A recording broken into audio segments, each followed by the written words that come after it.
Welcome to the Lancaster City Council meeting. City Clerk, you want to call the roll? City Council Member, Agency Director, Authority Member Doris. Here. Happy New Year. Molly. Present, Happy New Year. Mann. Present, and as the other two older gentlemen, because they're older now, I'll say Happy New Year as well. Vice Mayor Chris. Present. Mayor Paris. Here, and New Year's was 10 days ago. We have a quorum. The invocation tonight is with Pastor Josh DeVore from Desert Christian School. And Grace Chapel, too. Is he here? I guess I should have asked if he was here. Wow. Deacon Rock. Reminds me of my wedding. Oh, no. Oh, that's not good. She was late. What can I say? Let Rob pray. He's a good prayer. Okay. You got it?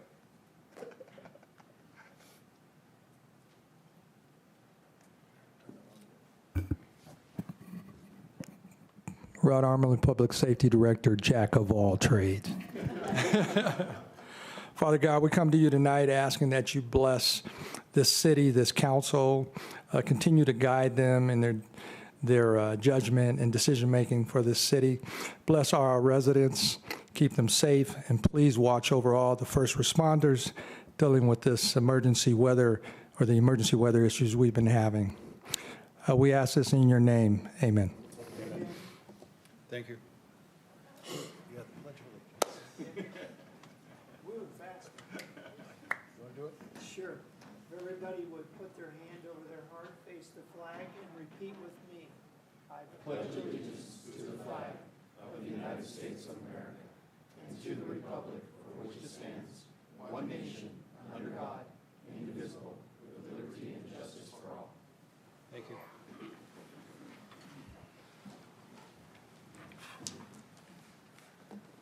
ED1, we'll hear from Deputy Mayor Dr. Carl. Are you ever going to cure this COVID thing? It's really getting old. We will. We're very close. Before I start the full presentation, I was in Hawaii last month and heard a joke that Ken says I should tell. So there was this Cyclops, one-eyed monster. He was doing a crossword puzzle, and he turned to his wife and asked his wife, "How do you spell Hawaii?" And she looked at him and she said, "Well, you spell Hawaii with two eyes." Oh, sorry. It's slow.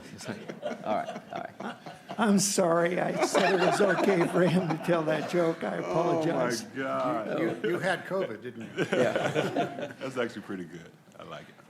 2 hours. So start with the world. Where are we? We're actually doing pretty well. If you look at the map there, it shows that despite the bumps here and there, for the most part, it continues to trend down. Believe it or not, the United States is one of the higher countries with the higher rates per 100,000. Of course, South America and Australia. There was talk in the news regarding China and its crackdown, no COVID policy, zero COVID policy, but they're actually gradually clearing up. Their infections in the cities are now moving to the countryside. So we're waiting on those reports. But for the most part, this graph really tells it very well. We are continuing to trend down on a worldwide basis. Here in the U.S., also pretty favorable. This big spike was basically last February, around this time of the year. We had a bump in August, but we trended down, and now we're a little bit of trending up a little bit.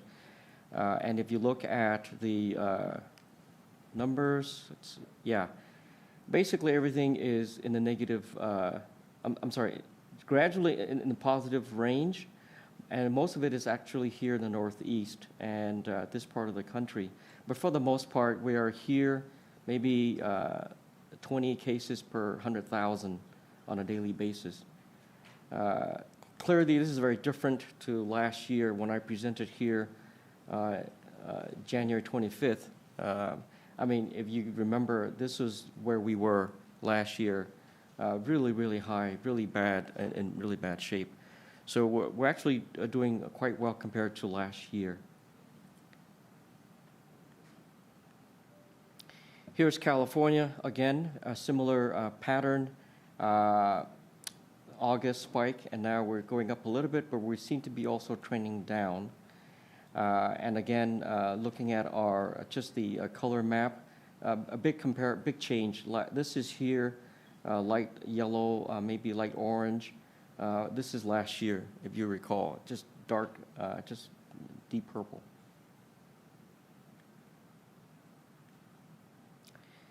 And then here, LA County, similar, also a drop. If you look at the big picture, you see here in August, there's a spike, then a huge spike in December. Similarly, another August spike, huge spike in December. So it looks like so we have another August spike. We should be expecting a big spike, but we're not. It looks like the population is now developing antibodies against COVID enough with natural infection and with vaccines. I think we're gonna be okay. And this is thank you, Jason, for sending this to me. These are our numbers here in Lancaster as of like this week, this morning actually, yeah. So in our hospitals, there's less than 10 cases in the ICU, less than 15 cases in the wards, and so we're doing quite well for COVID.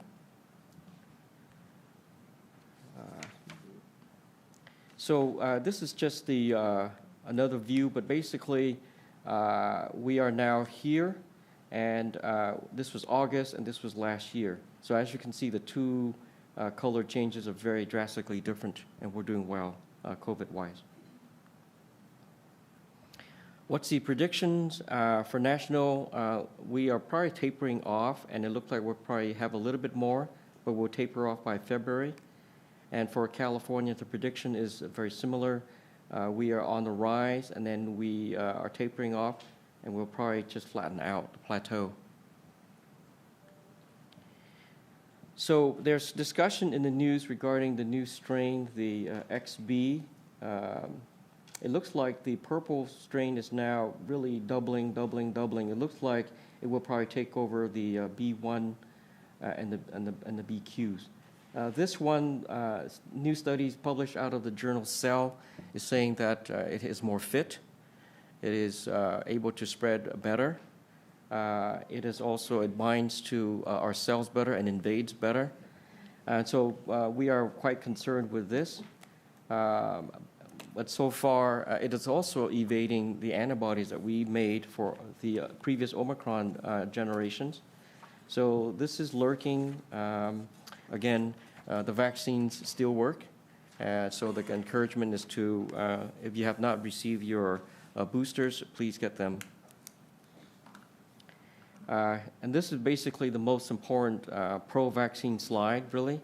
If you're unvaccinated, your hospitalizations is 3 times higher than the fully vaccinated patient. And if you're unvaccinated, the risk of death is 6 times higher than a fully vaccinated patient.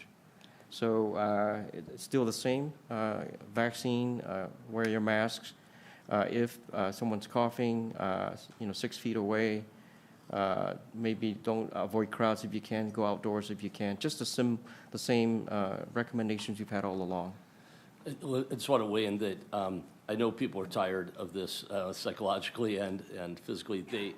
If you know you're in a high-risk group, because of age, because of illness, or medication that you're on, chemotherapy, for instance, immunosuppressants because you have an organ transplant, protect yourself.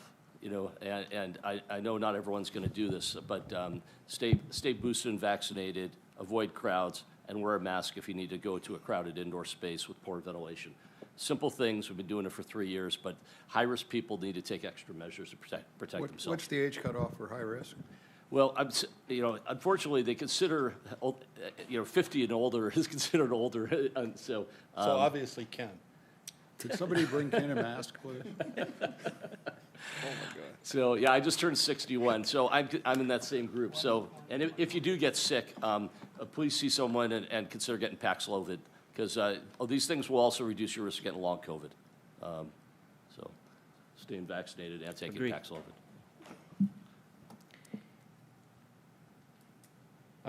So we talked about the triple-demic. We are now also in the peak influenza season. The CDC's been tracking it. Everyone over 6 months should also get the flu vaccine. For the most part, in September, Larry and I both got our vaccines. On the left is the booster, and on the right is the influenza. It's just that's how it is. We accept that our risks are higher because we're so exposed all the time. So here is the latest influenza map. It looks like certain parts of the country, California, Texas, we are seeing a moderate. Maybe Michigan's the only state that right now is doing okay. So the activity is moderate across the country. The influenza A, 76% is the H3N2 strain, and 24% is the H1N1 strain. And both of these strains are in the current vaccine. So that's why it's helpful to get the vaccine also, and it also reduces illness and reduces hospitalization. So here's a map of all the past 6 or 7 years of influenza outbreaks. And for the most part, influenza really starts around here, November, December. But this year, the influenza infection started first, really earlier than expected. And then eventually it tapers out around March or April. So we're hoping that this will be the same, maybe taper out earlier. But we are basically on the rise of the curve in influenza. Other key points, they have the same genetic subclade. All viruses collected also are susceptible to our current antivirals. Tamiflu is the main one that we use. And then the annual flu vaccine is still the best way to prevent influenza. Can we back up? Yeah. On the COVID, the variant, the new variant, Yes, this one. do we have a vaccine for that yet? We don't have one specifically for it, but the testing from the published article says that it's still effective. Okay. The current vaccine is still effective. And how often should we be getting vaccinated? Every 6 months? It looks like every at least twice a year, every 6 months. It looks like it. Because our bodies, when we are vaccinated or we get natural infection, we have enough antibodies between 4 and 6 months. So 6 months is really the longer end. Yeah. So. I just clarified that the people we've seen in the ER are people that, we've seen many people that are vaccinated and boosted, but they haven't had their last booster for a year prior to getting sick. So it's a pretty common scenario.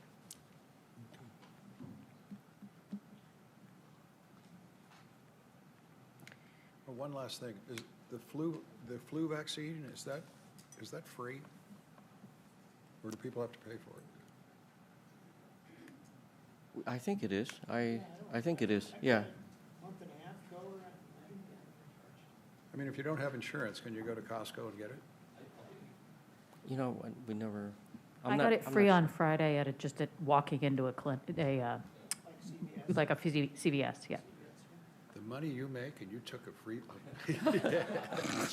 They didn't charge me. They're all free, and my son just recently had COVID, and he went and got Paxlovid, and it was free too, even though, Okay. yeah. all right, good. Thank you. Thank you, yeah. This is as of December 31st. These are the rates of influenza that's been tracked. It looks like it's on a downtrend in this graph here. So we're trending down as of December 31st.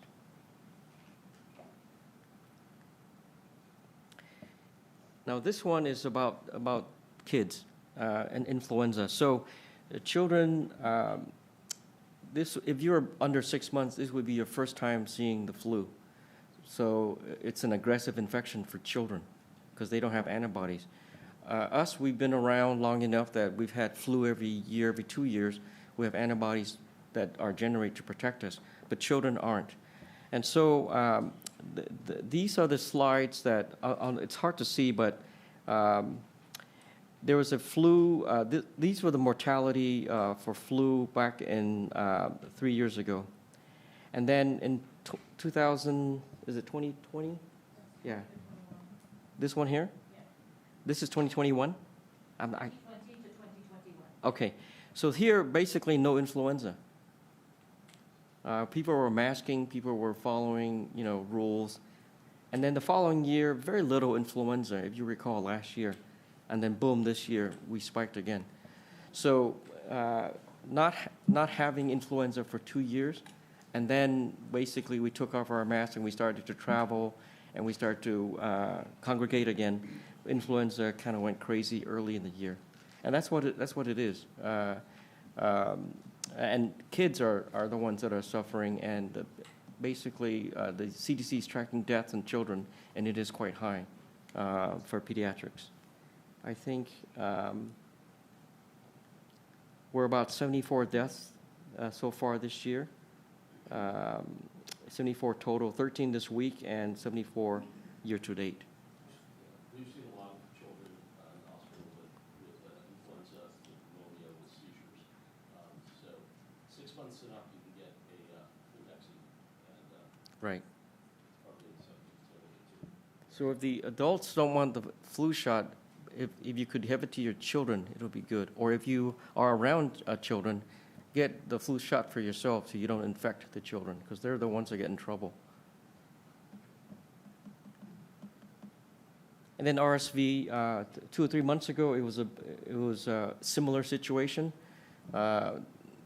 We didn't have infections, we wore a mask, we didn't congregate, and then the same thing happened, and RSV also hit most hospitals pretty hard. But fortunately now, the CDC says that RSV rates are now really down. Basically, we are probably clearing the RSV situation. So,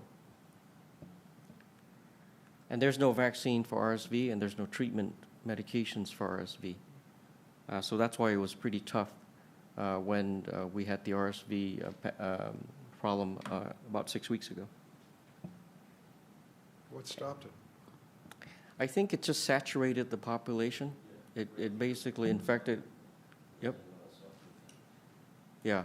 So like all of us got it and didn't know it? Yeah. It's like a tiny. It's like common cold for the adults, but for children, because they don't have the antibodies. There Very were similar. some older adults that ended up in the hospital with it. Yes. I forgot. Thank you for that. We had a few older adults, but they did all right. Thank you. So that's it. So we discussed all three viruses. It looks like COVID is relatively checked. Influenza is still a problem, but it looks like it's trending down. And RSV is practically gone. And we haven't heard any monkeypox case, mpox cases for quite a while. So who knows what's next? We're just waiting for the next one. We had a discussion today.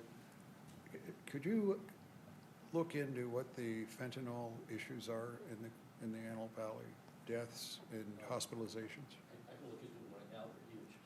Are they? Yeah. And it's not only, Go ahead. so the fentanyl situation is, fentanyl got into the population in two ways. One, some people intentionally took it, and other people, it was laced in other drugs. It was that they thought they were getting Percocet, street Percocet, or street, Vicodin or Norco, and they laced it. And then there's another adulterant called xylazine, which is a veterinarian tranquilizer. So normally, if we treat people with enough of the antidote, the Narcan or naloxone, people would wake up. In fact, they were giving teachers, police officers Narcan so they could, in fact, and even people who themselves got in trouble to give to their family or friends in case they got in trouble. And then some of these people were not waking up because they had this additional tranquilizer on board called xylazine. It's getting complicated. That's not an opioid? What's that? That's not an opioid? It's not an opioid, it's a tranquilizer. It's not reversed by Narcan, and you just have to provide supportive care. But people that are using injectable drugs, are getting necrosing wounds from shooting what they thought was fentanyl, but it's laced with xylazine, and it's not very good. So it's a big problem in the Antelope Valley. We have a program at the hospital that was funded through the federal government, through the state of California, called the California Bridge program, where we have a substance use navigator to meet with people who've come in with opiate use disorder and other substance use problems like methamphetamine and other drug substance use disorders. So we're trying to link them up with places like Tarzana Treatment Center for ongoing therapy, and it's a major issue for, especially for young people. I've been reading about that implant they've been putting in, they use it for birth control, and Okay. but they've been using it with naloxone now. Are we doing that at all? I have not heard about the implant. What we are using is Suboxone, which is it's an opiate that doesn't have euphoria. And so in the old days, people used to go to clinics, to get a substitute for their opiate. Methadone, yeah. But instead, what we found is this Suboxone it helps people get through opiate withdrawals, and then they actually come in sometimes asking for it because they know they're withdrawing, and this will help them get through withdrawals without the illness. And sometimes we can actually transition people off drugs if they're motivated enough. So this has been a big help, both the Narcan for saving people when they can't breathe anymore, they're unconscious, and the Suboxone helping people through withdrawals and maybe transition themselves to be clean of substances. So there's a... Aren't we seeing from COVID and, everything else we're doing, that there's no reason for us to wait for the feds or the state to come up with protocols? No. Why don't we develop our own? COVID's dying. Can you guys look into that? COVID's subsiding. Subsiding, yeah. But, let's throw out the book and then write our own book. And I'm wondering if these devices actually work, We can check into that. if we shouldn't be planning them in the emergency room. That's when they're most likely to say yes to it.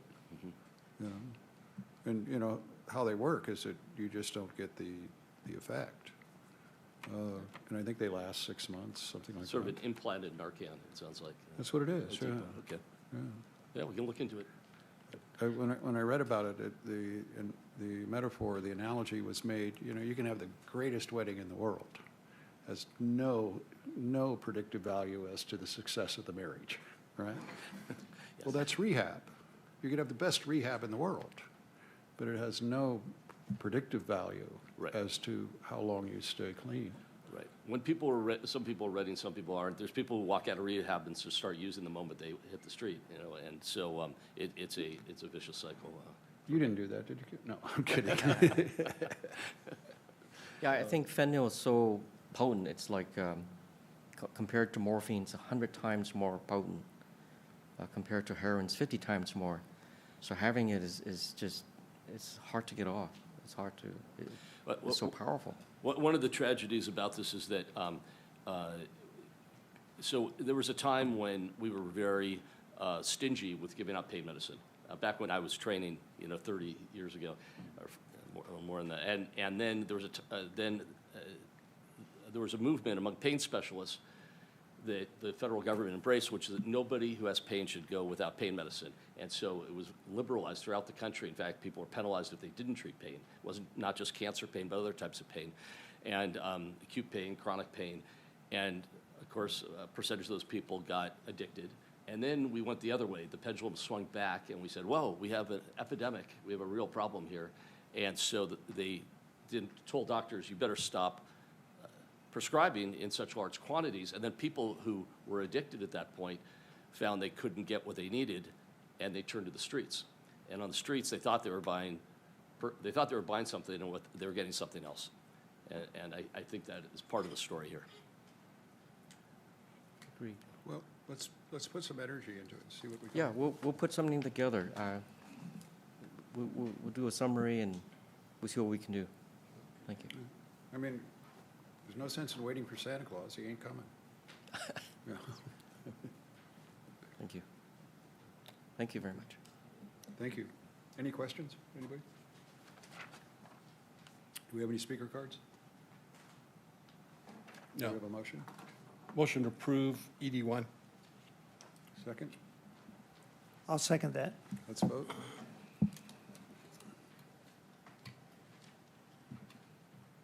It's unanimous.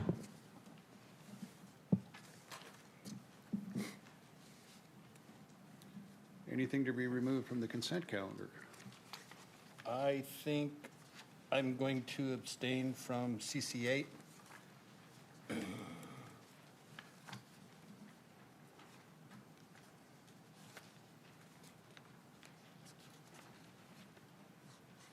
And also, council, before you vote on consent calendar, I need to point out an error that's on the face of the agenda. CC7 states an incorrect amount. The correct amount should be $72,997.22. That number is reflected on the staff report. However, I just noticed it's not correct on the agenda. Okay.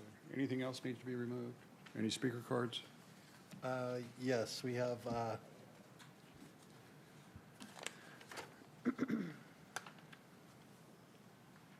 this is CA7.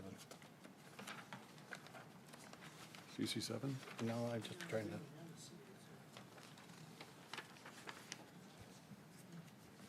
Sean, you put, wait a minute, you put CA7. Okay, so we're supposed to pull CC7 and CC8. Could we get a handwriting program for the deputy mayors? No. Ah, No more curse? Yeah. No wonder my kids can't write.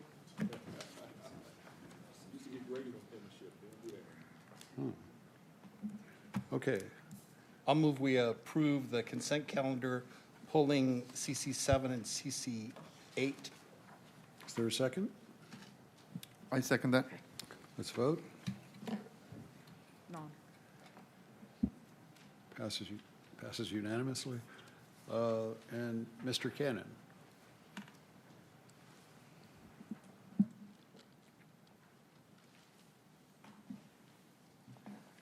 Good evening, Mayor and Council, and Happy New Year to all of you. It's good to see all of you again. I rise before you today to support the passage of CC7. This new administrative site program will reduce recidivism and while also strengthening our public safety in an equitable way.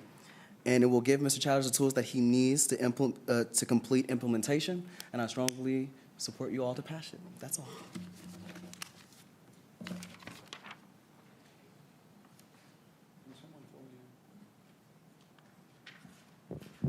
On CC7, from a staff report's perspective, this is Ronald Chatters, a contract as an attorney to help us in the implementation process of our administrative citation program. As you remember, the administrative citation program is a key component of our public safety office, and we want to make sure that not only our staff is trained appropriately, but it's administered in a very strong due process, having a strong due process associated with our administrative citation program. Ronald's working with the city clerk who's putting that together. The ordinance is on the agenda today for approval as well, so they're working on the implementation of that plan. Motion to approve CC7. Is there a second? I'll second that motion.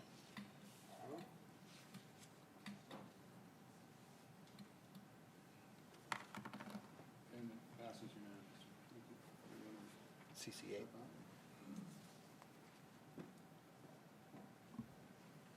Vice Mayor Christ, are you recusing for a conflict?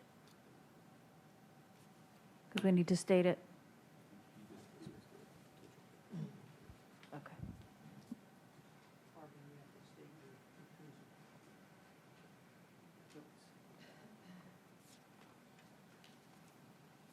Then you can go.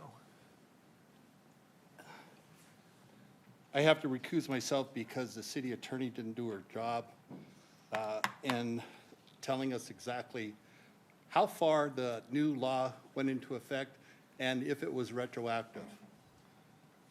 Is that good? Okay. If you're talking about the campaign contribution law, Correct. the FPPC determined that contributions in 2022 do not count toward requirements of recusal. Okay, Okay. so then I don't have to recuse myself? You do not have to recuse yourself Okay. if the campaign donation was made in 2022. It sounds like you did do your job. Now? No, if there hasn't been a change in the law, there would be no obligation on behalf of the city attorney to The tell us last that nothing. update that I received, it was pending. Pending, correct. A year behind. Correct, Mundo. Just tried to help you out, Allison. I Perhaps should- appreciate it, Mr. Mayor. Perhaps I should just let it go. Is there a Motion to approve CC8. I will second that motion. I want to know how much they gave you, but no. Let's vote. Passes unanimously.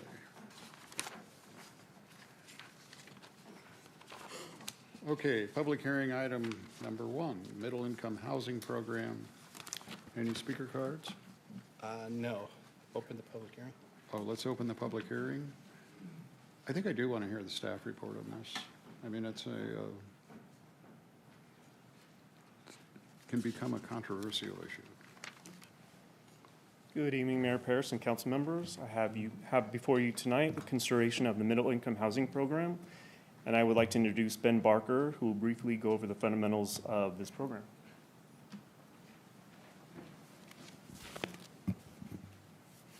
Thank you. Good afternoon, Honorable Mayor and council members. Ben Barker with the California Municipal Finance Authority. This is I think my 14th time in front of you for public hearings with affordable housing and healthcare and schools and things like that. So the proposal is that the CMFA would buy this project, and the reason we would buy this project is we would then record a regulatory agreement, and the residential makeup of this project will be targeted to middle income housing. As we all know, the deeply discounted affordable housing, there's only a certain amount of projects that can be done in the state, and we've maxed out every year for the last 5 years. There's no more opportunities really to do the bond allocation tax credits. So we have a few coming of those later this year, but this is more of a entry-level professionals, first-year school teachers, first-year professionals that are able to live and work within the community. And so the CMFA purchases the project, we record a regulatory agreement, and then we discount the rents so that we get middle-income residents that will live there over the next 30 years. After the 30 years is up, the bonds are paid off, we then gift the project to the city, free and clear, and the city can do whatever they want with the project. Thank you. Any questions? No speaker cards. I think this is a good opportunity I've been concerned about, obviously, we're all concerned about the homeless situation, but I'm concerned about how everybody else approaches it, and perhaps we should approach it a different way. What I'm seeing is the cost of housing and the cost of utilities is becoming so unbelievably high.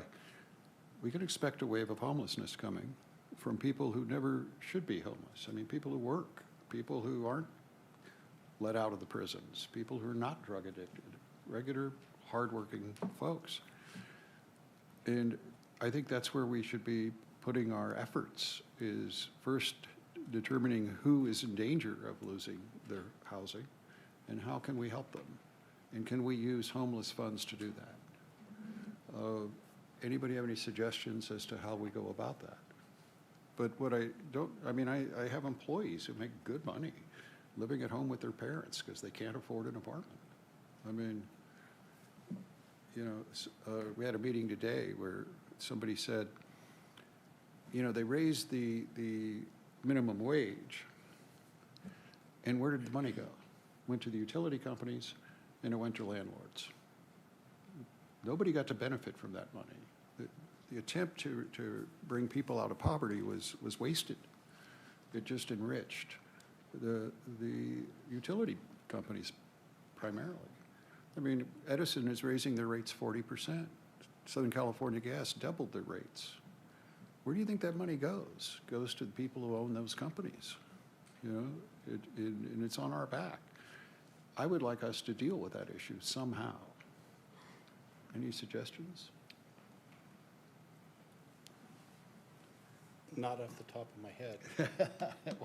So obviously, this project, if I understand it correctly, is a solution for entry-level or working class.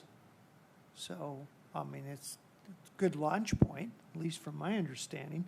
And then the positive thing about it is, once those bonds are paid off, it becomes a city asset. And we've discussed many times about how important it is for us to participate. And so, you know, obviously I won't be around in 20 years, but we'll leave somebody whole. And for the next 20 years, we're going to take care of a large part. I think these projects are the kind of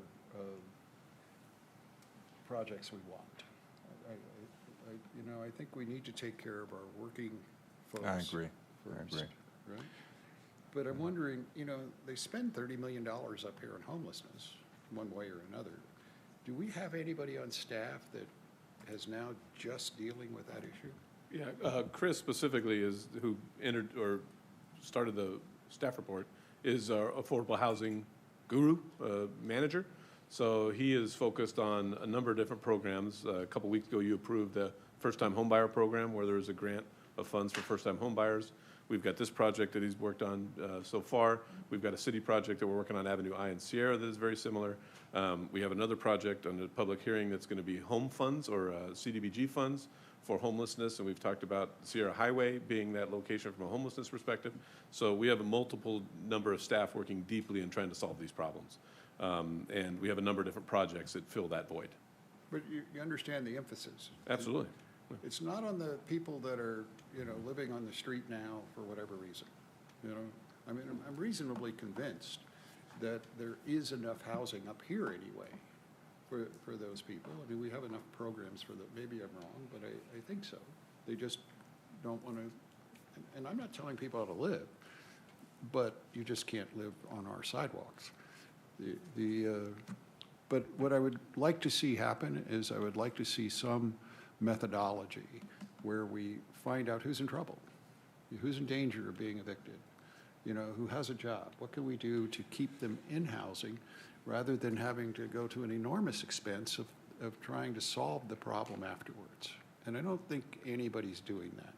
And that requires, communicating with the landlords. It requires, there's a lot of triggers that will tell us this is a problem ready to happen. If they're not paying the utility bills, okay, well, that's a good indicator. That's a good sign, that they're maybe not paying the rent either. I would like you to get real creative, all right? What I want to do is be able to save the working families in this city first, all right? I just don't want to spend that money on people that are moving up here to take advantage of our resources. So could you figure that out tomorrow?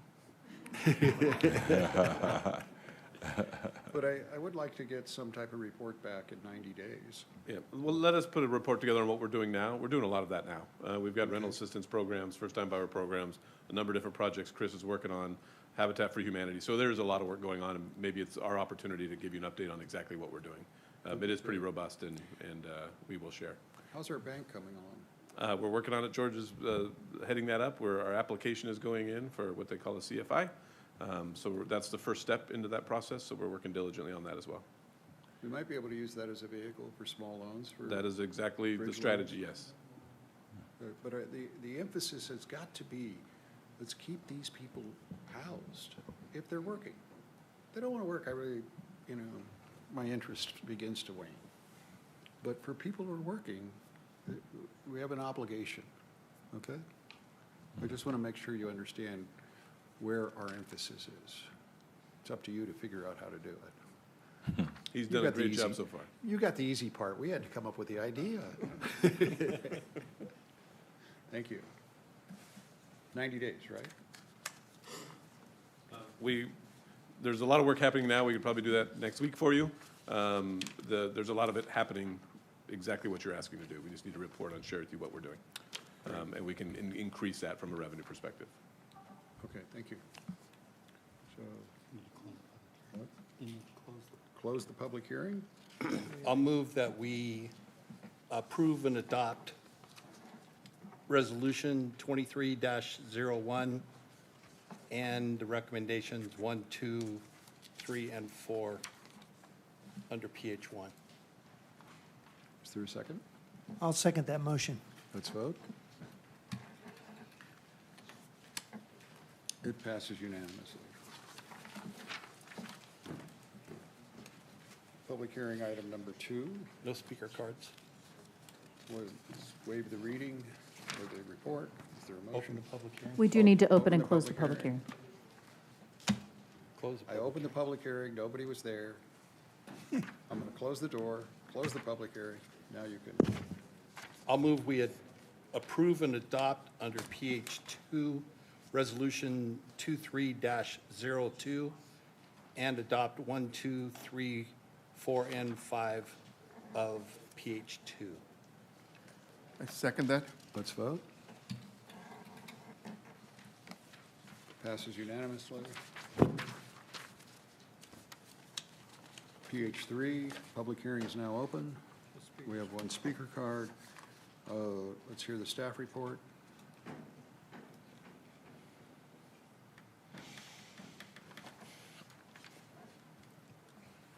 Weren't you lucky? You got a speaker. Yeah, I know who it is. Good evening, Mayor Paris, Vice Mayor Christ, and council members.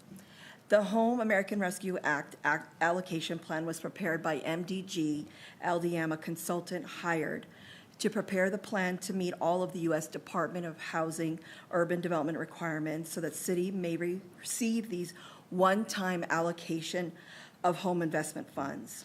Today's presentation includes a description of the $2.4 million home ARP program and how the funds can be used, the city's allocation, and the overview of the draft allocation plan as proposed. I would like to introduce Mr. David Munoz from MDG LDM, who will briefly go over the allocation plan.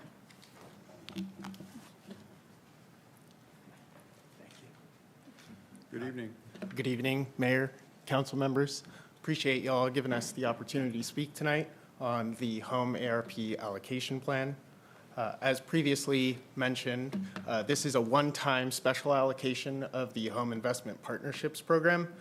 You all do receive home investment partnerships as an entitlement community on a yearly basis.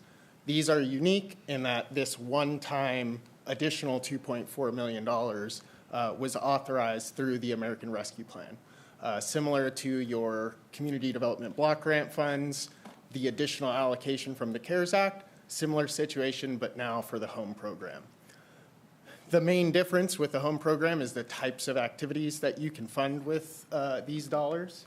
And more specifically, there are different caps on the types of expenses that you can utilize these funds for. So of the $2.4 million that the city is set to receive, a maximum of 15% can be utilized on administrative-related activities. So things like the development of the action plan, doing the environmental reviews, reporting on the accomplishments that have been achieved over the program year. 5% of that administrative fund can be utilized now to pay for the development of the plan. The remaining 10% is utilized to administer and manage and implement any of the programs that you choose to allocate these funds towards. Meaning that of the 2.4 million, 2,082,945 can be allocated towards specific types of programs that assist qualifying populations, such as individuals that suffer from being homeless at that current moment in time, or that are high-risk qualifying populations such as seniors or veterans and so forth. In terms of the various other eligible activities, those are listed on this table here. So you could go and utilize these funds for non-congregate shelters, construct affordable housing, provide tenant-based rental assistance, providing wraparound supportive services at the shelter, or just providing those services to the qualifying populations.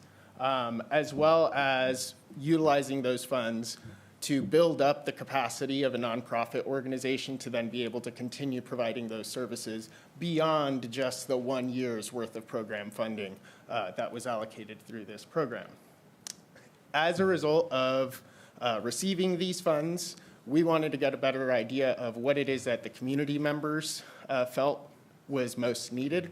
And so to that end, there were a few approaches that we took to outreach. So we developed a survey that was distributed to residents and the public.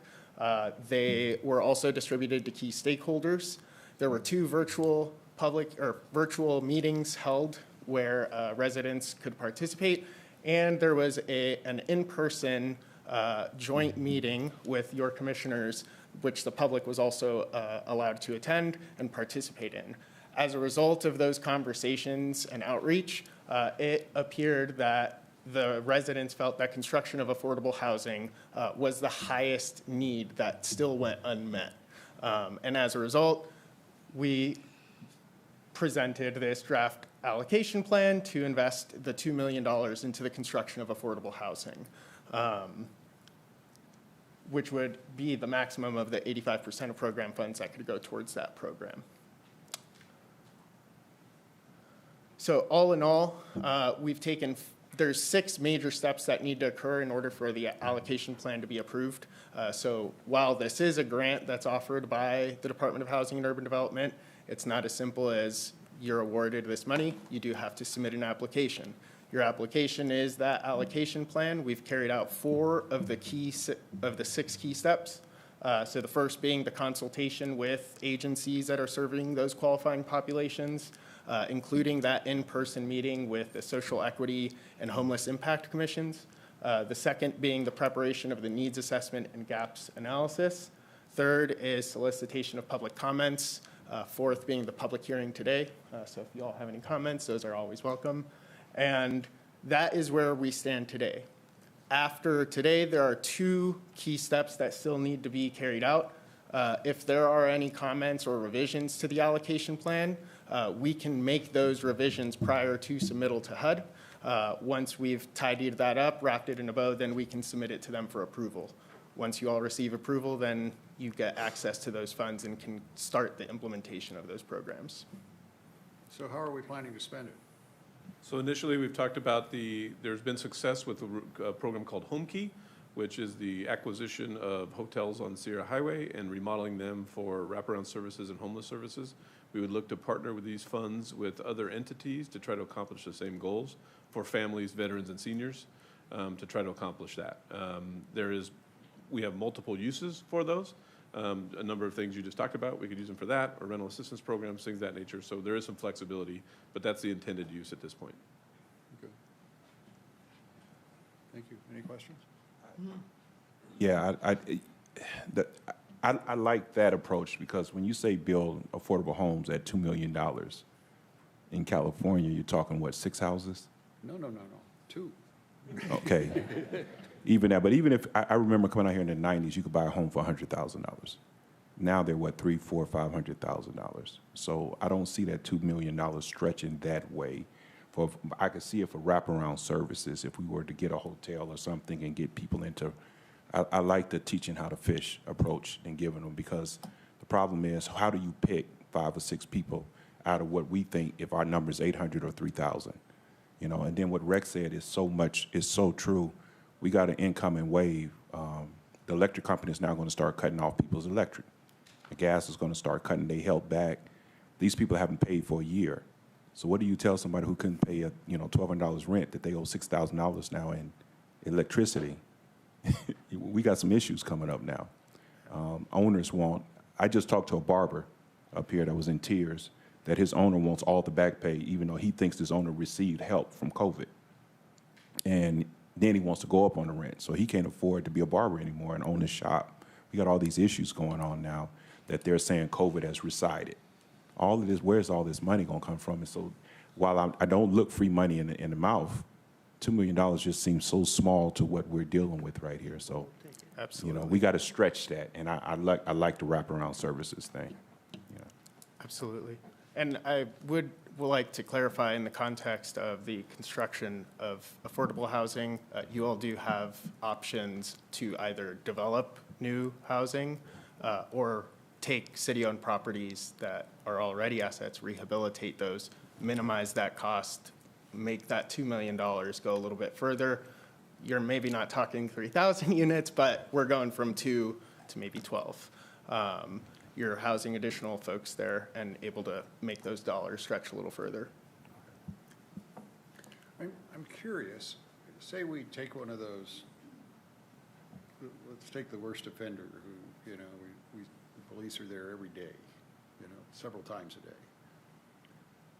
How do we improve that situation with low income? Do we just flip it out, or we?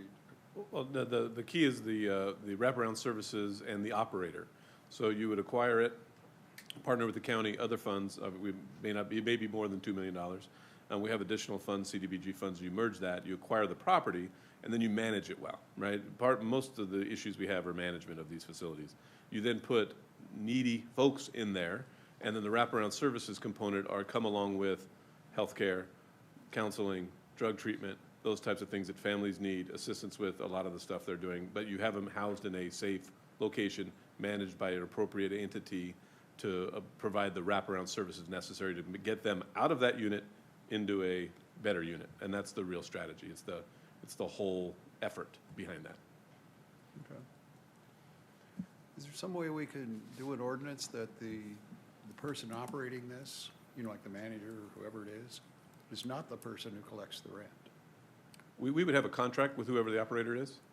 There's an inherent conflict in that. I mean, it becomes adversarial, and one day this person is helping me get a job or whatever they help, the next day he's kicking me out. It doesn't really build a lot of trust. I mean, we really need to separate that.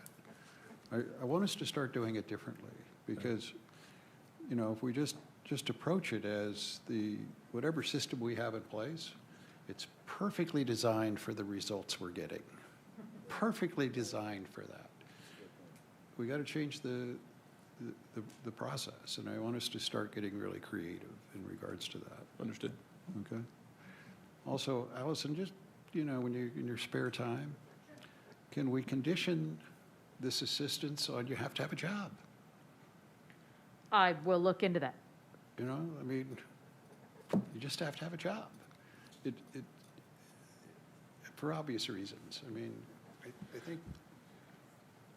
Well, you may run into a problem, though, with that, Rex, because it's hard to have a job if you don't have a residence. So it's one of those things we have to kind of look around, too, and see if somebody. Get a job in 6 months. Yeah, but that's what I'm saying. If you don't want to just take the heartland, because if somebody really wants a job, but they don't have anywhere to live, and when the Tay population runs into that, where will they send their mail? Because now you got an issue where if somebody starts sending mail to your house, they can technically say they live there.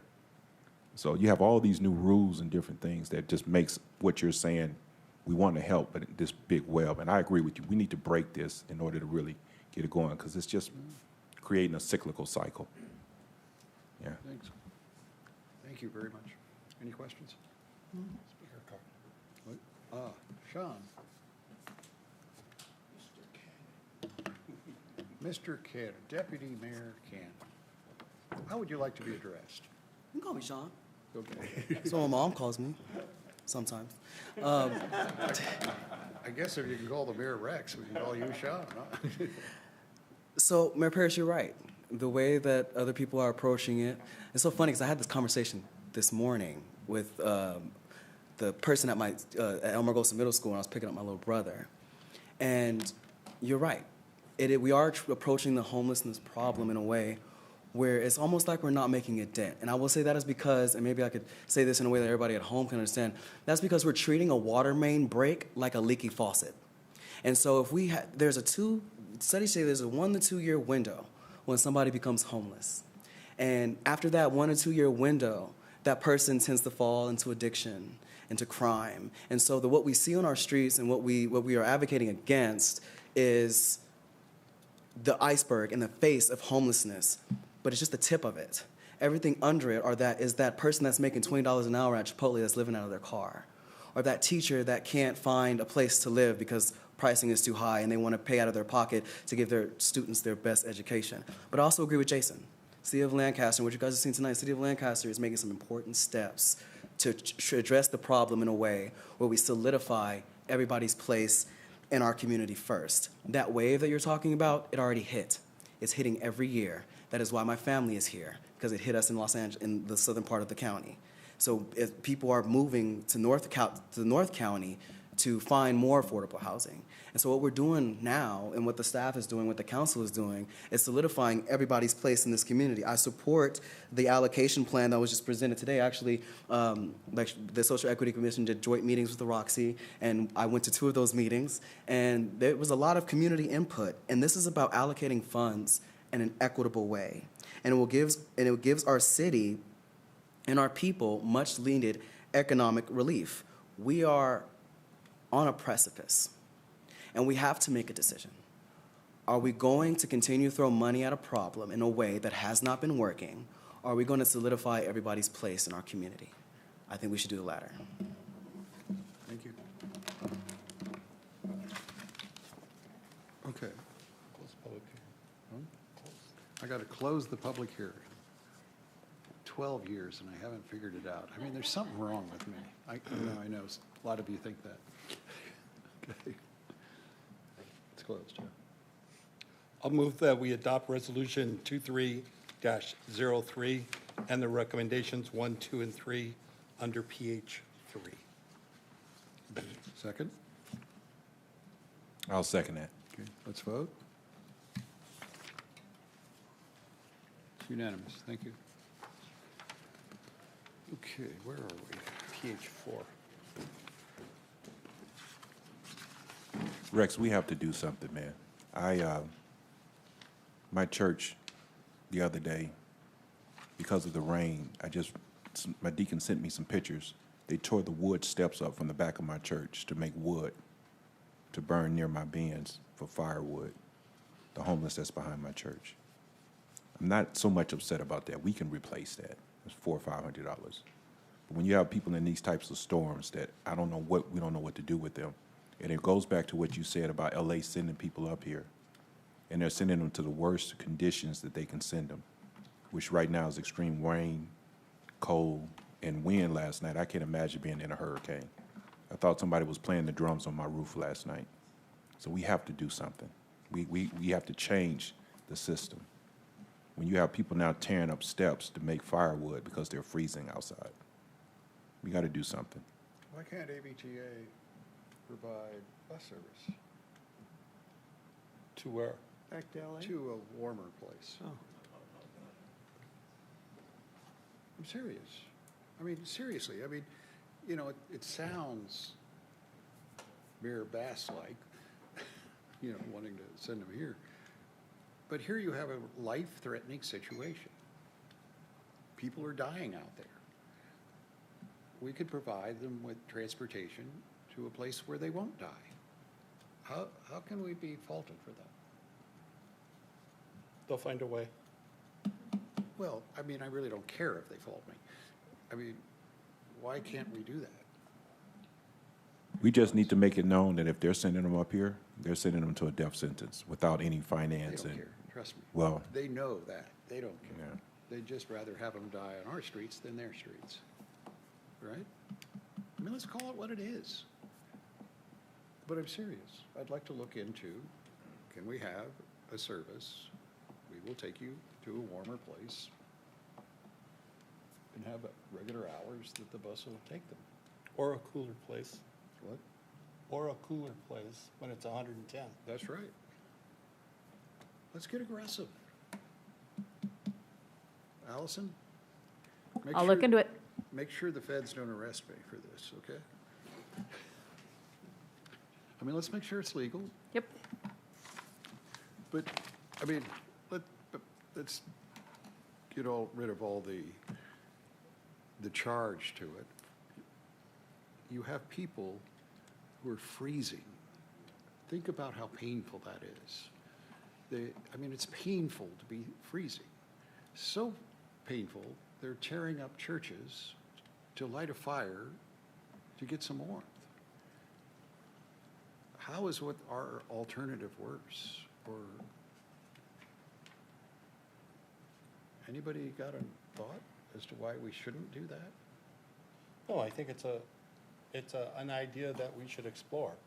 If it's legal and we can do that, then I think that we should give the homeless opportunity to go to a warmer climate. I'll look into it. Excuse me? I said I'll look into it. Okay. Good.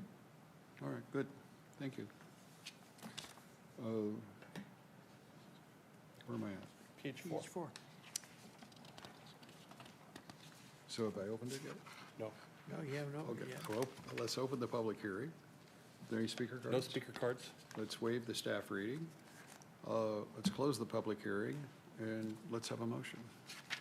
I'll move we accept PH 4 and introduce ordinance 1098 and recommendations 1 and 2.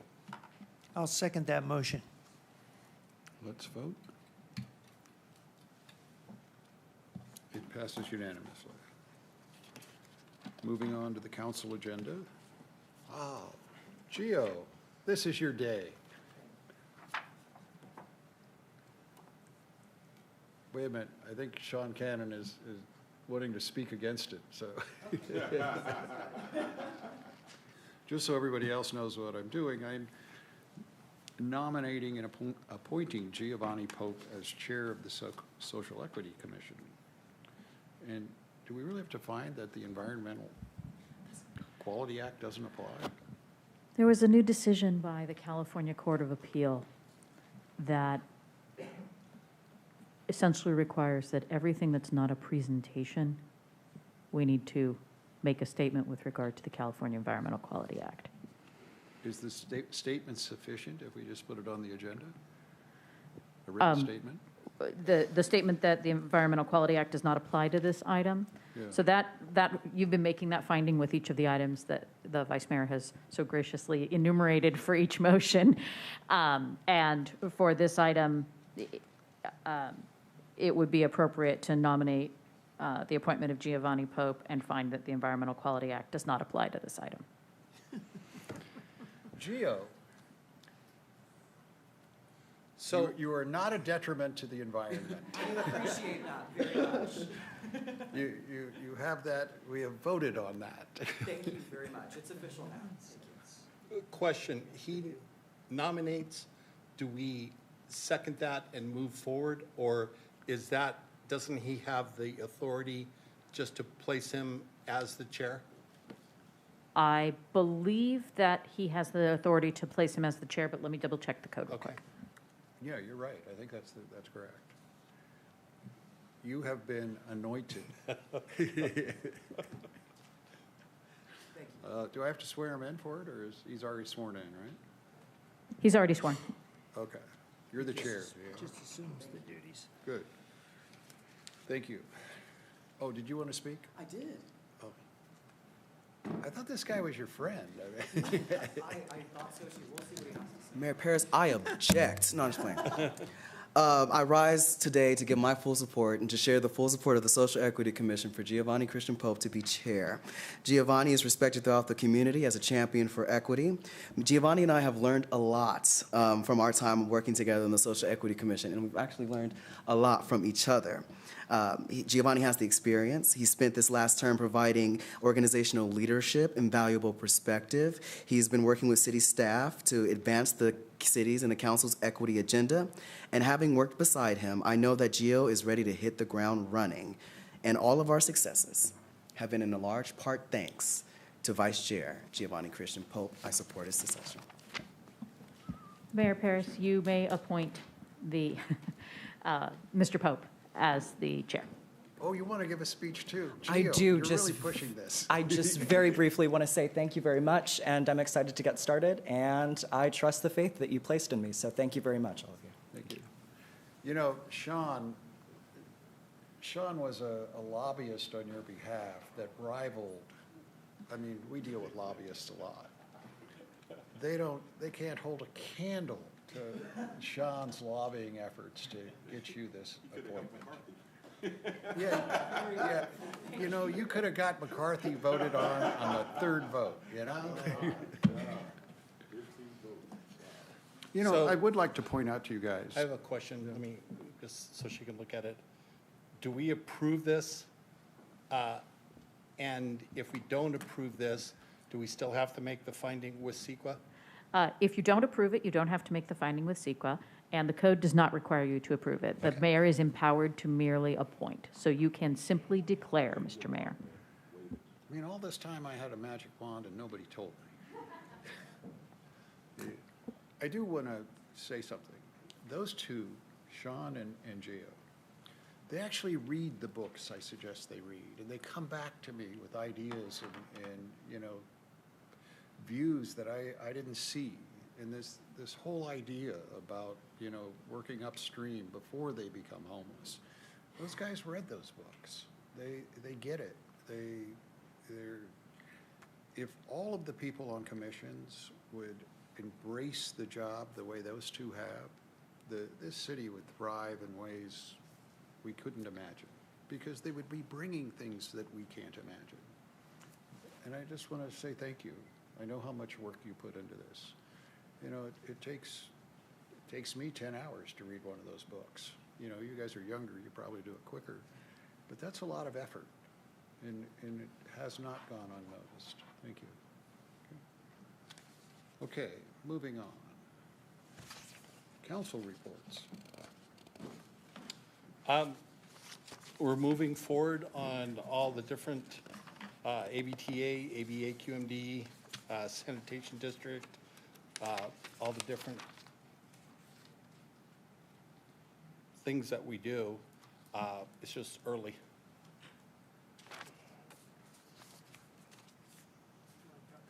I've been sitting next to you for 10 years, and I think that's the worst report you've ever given. Okay, I'll change it. I'll change it. I didn't do anything for the last 2 weeks. Fair enough. Did anybody do anything? All the boards are getting back together now, Rick, so just have a meeting. Okay, fair enough. That's my report too from, Okay, council reports are done.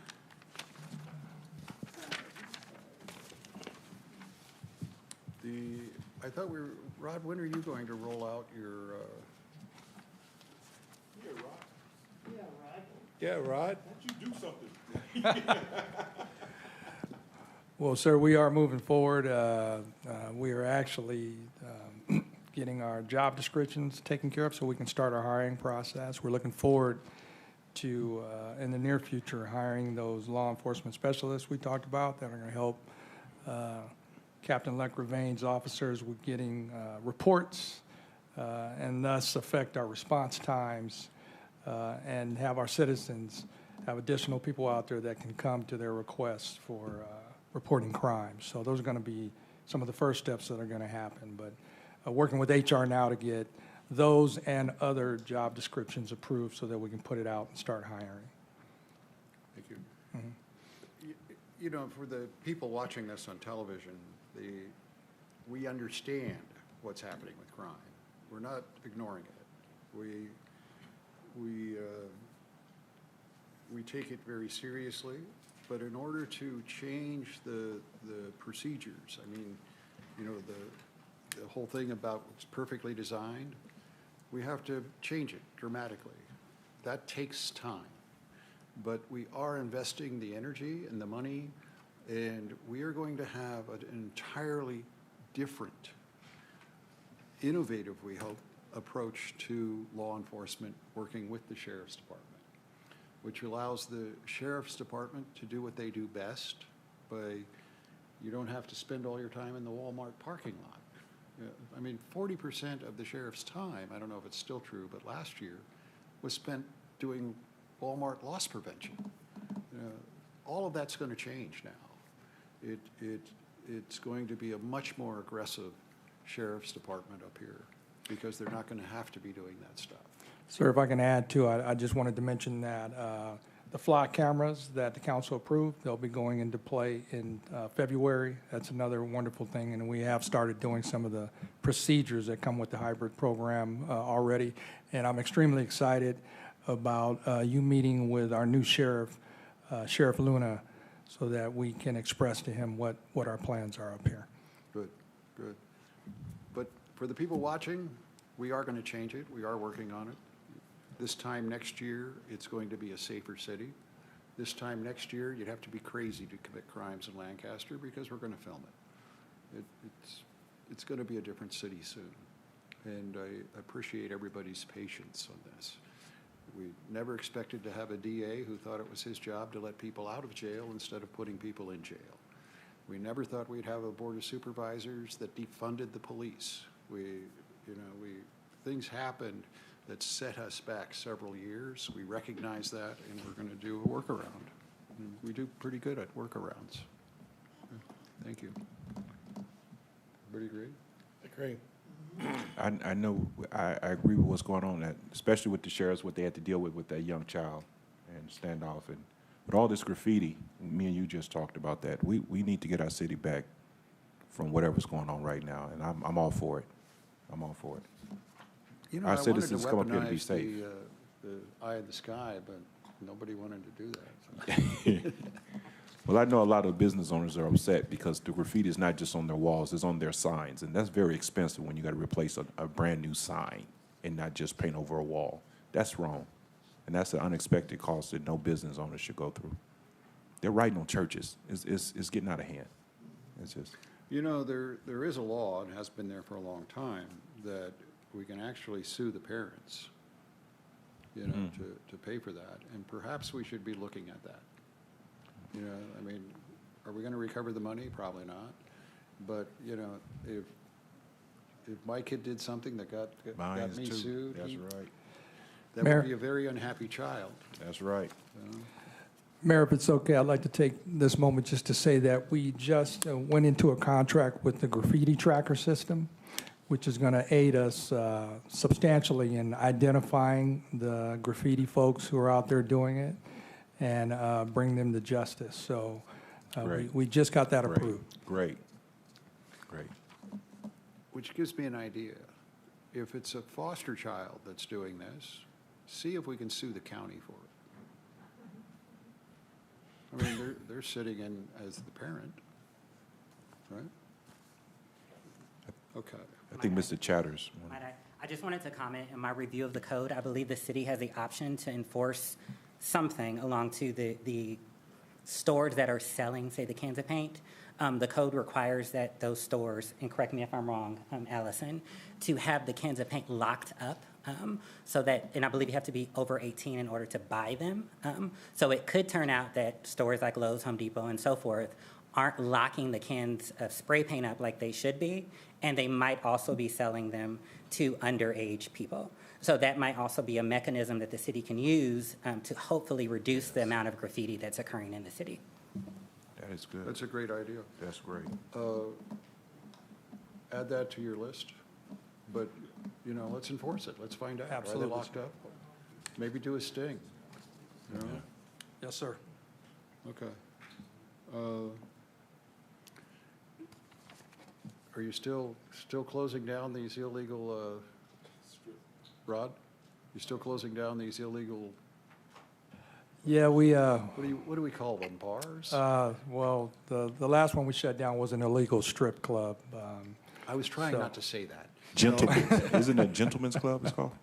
And I'll tell you, Mayor, they were brazen and decided they were going to try to come back, so we boarded up that business so that they could not come back. And we're dealing with the ownership of the strip mall now. And because we are good neighbors, we saw that they were advertising to go to Palmdale. So we let our Palmdale friends know that there's a problem coming down that way now.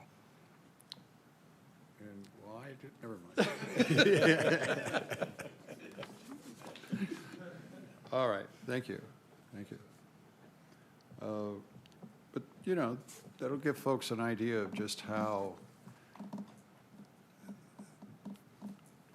this defunding the police is the result of it.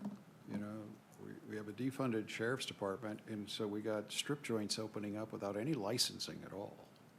You know, and are running profitable businesses without any licensing and no oversight, no checking ages, you know, it's shocking how quickly it can get out of hand. Thank you. Okay, city manager. Thank you, Mayor and Council. As you know, it's a new year. We did do a short video to kind of share what we've done over the last year. I know you guys mentioned you haven't done anything in 2 weeks. We've still been working while you guys have been lounging around. Whoa. But I'd like to make a motion. But you guys, no, hold on. There's a second part to that. You guys have done an amazing year in 2022, and we've got a short video to tell you. When it comes up to council comments at the end, I'd like to say something. Well, personally, I think we need a staff that is transparent and honest and says it the way it is. But you did have an amazing 2022, and we got a short video to share kind of our successes in 2022 as we and staff, you know, we've had long meetings so far about our resolutions as staff, and we're working hard to make 2023 even a better year. So short video about 2022. In 2021, the Lancaster community overcame great adversity with a promise to always look forward and create a better tomorrow together. In 2021, the Lancaster community overcame great adversity with a promise to always look forward and create a better tomorrow Can you make it hotter? together. I can't hear it. In 2022, we continued to keep that promise.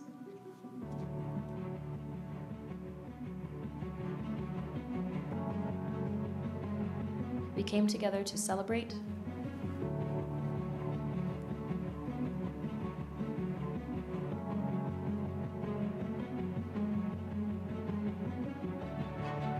to dance, to sing, to eat, drink, and be together.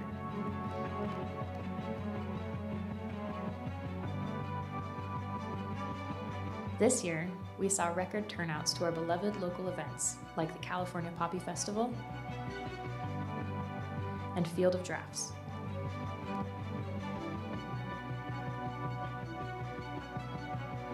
We celebrated with our loved ones at Haunt at the Hangar and a magical Boulevard Christmas. We invested in capital improvement projects, which are essential for a city to remain vibrant, safe, and attractive for the community and businesses. We worked hard to put a plan in motion, reinventing our approach to public safety to ensure that we have a safe and welcoming city for our citizens to live and work.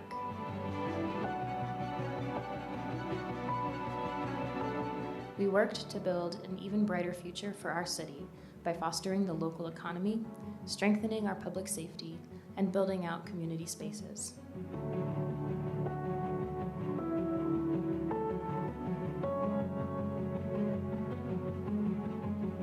So that we will keep moving forward in 2023 and for years to come.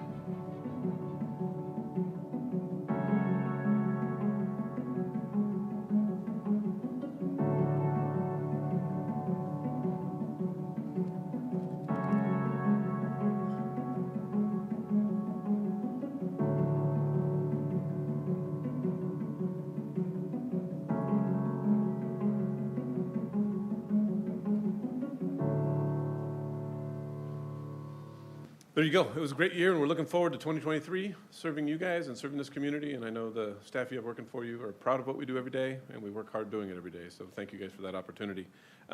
Quick updates for January 15th. We got Justice Sunday. We encourage the community to come out. This is obviously also celebrating Martin Luther King's birthday.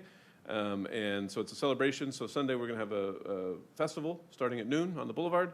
That's going to culminate with a play done by our Justice Sunday alum and some of our students locally. I don't know if Giovanni you want to touch or Sean wants to share on that, but that'll be a great event Sunday, hosted by our Parks Department as well as some Justice Sunday alumni and some local groups. Absolutely.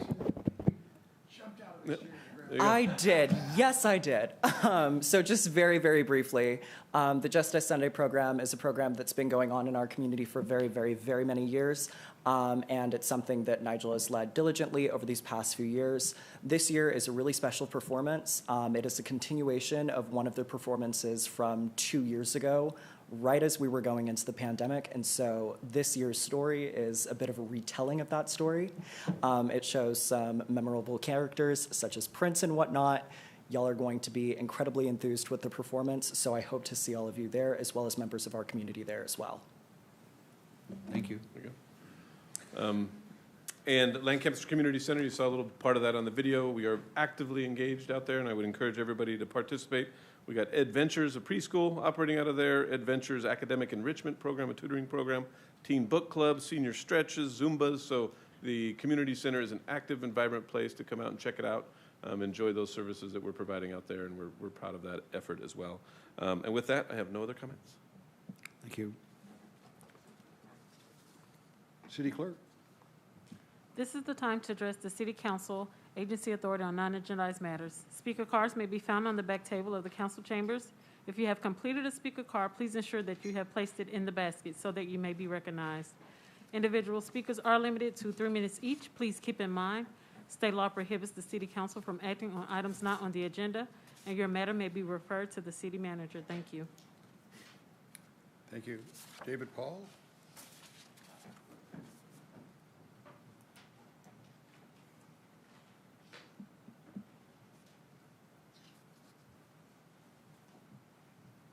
Mr. Mayor, Vice Mayor, Council, good evening.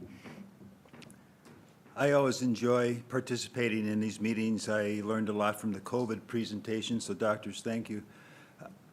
You know, I was sitting here thinking, years ago, 15, 20 probably, I started out in the city with an interest in getting the graffiti off, and I used to go out and take it off myself.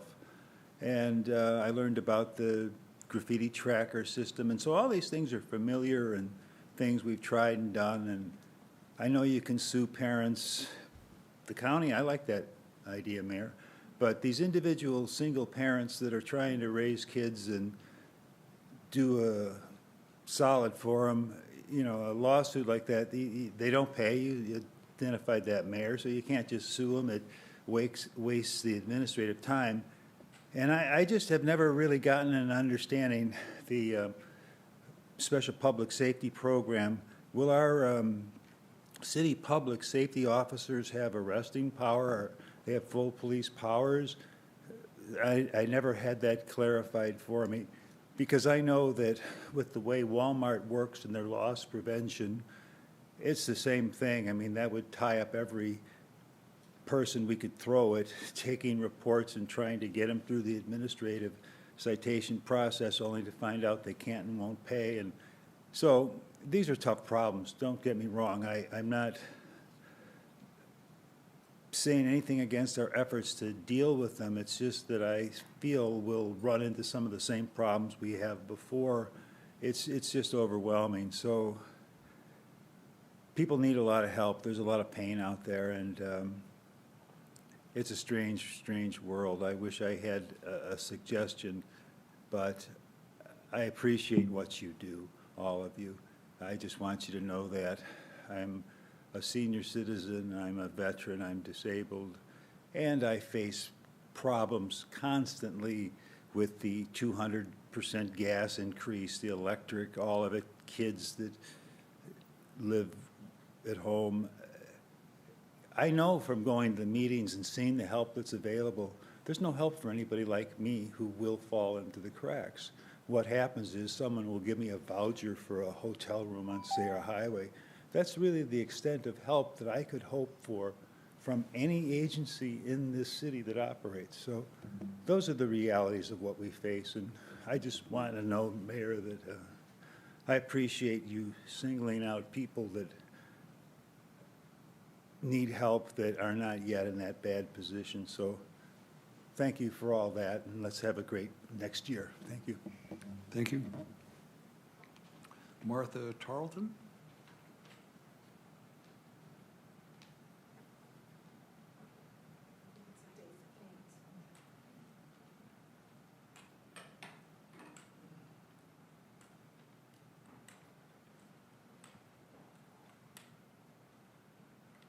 Good evening.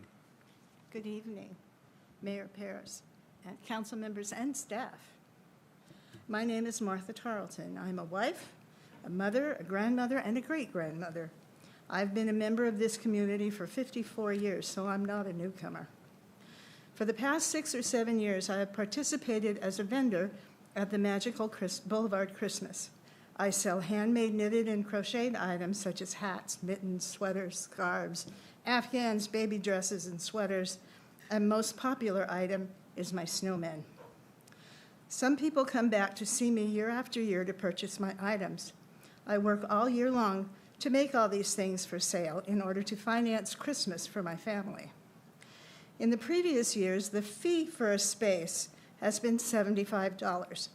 Plus, I would purchase the insurance that the city provides for approximately $30. That brings my total to $105 for one 10 by 10 space on the boulevard. Imagine my surprise and shock when I saw that the fees for this year went to $175 for one space and $255 for two, which is what I need. An increase of $100 per space. I wondered what had been done to the boulevard to up the value by $100. I was informed that the insurance was now included in the price and that the fees had not been raised for a few years. That still makes it a $70 increase per space. All this for 4 hours of selling with no refund if it rained, which it did when we packed up.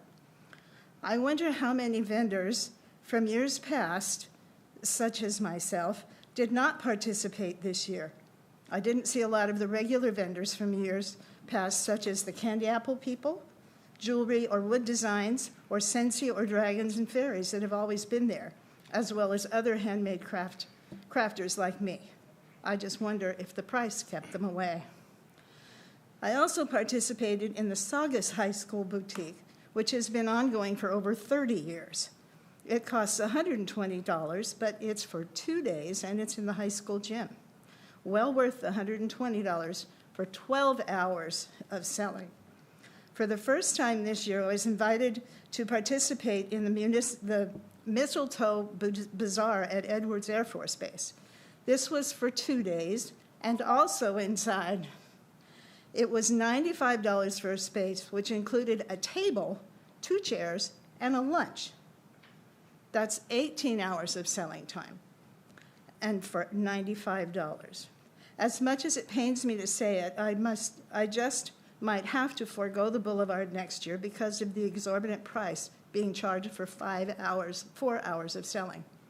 I know many of my regulars will be disappointed that I'm not there for them because the city has priced me out of the market. I know my comments will probably fall on deaf ears because this issue does not affect you as directly as it affects me. But I would hope that you would consider a reduction in costs for next year. I would venture to say that some vendors who did not participate this year might be back next year if the cost was reduced. Thank you for listening and have a wonderful new year. Mrs. Tarleton. Yes, sir. You had me totally on your side. Woohoo! But then you said that we wouldn't care because it doesn't affect us. Why would you think that? When have we ever not responded? I mean, the 5 of us sitting here. I mean, I don't like this. I don't like this at all. Well, that we burdened you with this. Having Had you worked for called me, let me finish. No. Had you called me, I would have fixed it immediately. I do called the care. city. Yeah, I know, it's not the same. It's not the same. They're really busy, you know? Mm-hmm. I take this job seriously. We all do. We view our job as to help you thrive. And sometimes when dealing with bureaucracy, it's very easy for people to forget that these are real individualized problems and difficulties, and one size doesn't fit all. I want to apologize to you for that happening. I want to see you back next year too. I'd love to be back next year. And we will fix this. Yay. We will fix this. In listening to you, you know, you said some things that I never thought of. we don't look at it by the hour. We look at it by a space, right? I could give you what it would No, cost me an it hour. makes total sense to me. If you look at it, how much are we charging by the hour? It's different. Also, I think that there's a huge difference between local vendors and out-of-town vendors. Yes. You know, if it was up to me, local vendors would be much less. And the barriers to entry we would work on lowering them. And it is up to me. So that's what we're going to do next year. Okay. Okay? I love it. But, I mean, love is defined as being concerned for the other's well-being. We do love the people of this city, and I want you to know that. Thank Okay. you. I've been here, my husband was stationed at Edwards Air Force Base when we got married, and we've been here for 54 years. This is my home. Exactly. My kids were born here. They both still live here. Most of my grandchildren are here, and even some of my great-grandchildren are here. So this is my home. And people say, let's get out of California. And I said, well, okay, I understand all the garbage that's going on in California, but this is my home. And when this came up, I did call the city. Well, I called Parks, and they told me what I just said. And I thought, okay, And that might be a part of the procedure we have to fix. I don't know that the person that is talking to you on the phone has the ability or the authority to make exceptions, to weave through the system. And so I want us to look at that. I mean, like almost an internal ombudsman. I've never been able to say that I did word very talk to well. one lady, and she referred me to the person in charge. I'm sorry, what? I talked to the gal that answered the phone, and she referred me, I explained what I was talking about, and she referred me to her superior, who told me that. We will reaffirm that the motto of this city is to look for a way to say yes. All right? I appreciate I that. mean, I've never seen a staff work as hard as this staff. It is very hard for me to criticize anything they do. What they accomplish is almost magical. I mean, it shouldn't happen, you know? When other cities come in and see what they're doing, they're astonished. You know, it's not us doing it, it's them. You know? I think part of my problem is I spent years going to Palmdale City Council meetings on behalf of a theater group that actually started the Playhouse and then was shut out. So after all those years of going to city council meeting after city council and getting nowhere, I'm kind of left thinking, nobody cares.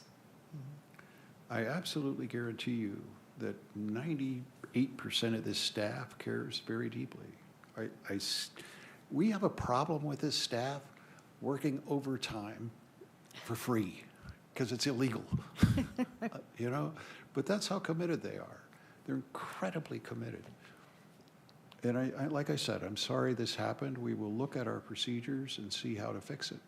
Well, I did do the boulevard, paid $255 for 2 spaces, but there were so many other people I know of that did not do it because of the 175 charge. Makes sense to me. I was looking for the gold flecks, in the street. When we price these things, we should be looking at the profitability Yes. of individual stalls. Yes. You know, if we want the diversity of the stalls, we I mean, can't have the same 10 feet price. is 10 feet, Yeah. So, Okay. okay, thank you very much. Thank you for coming to us. Hey, thank you for coming out tonight and enlightening us. Thank you. I don't need to say anything else, do I?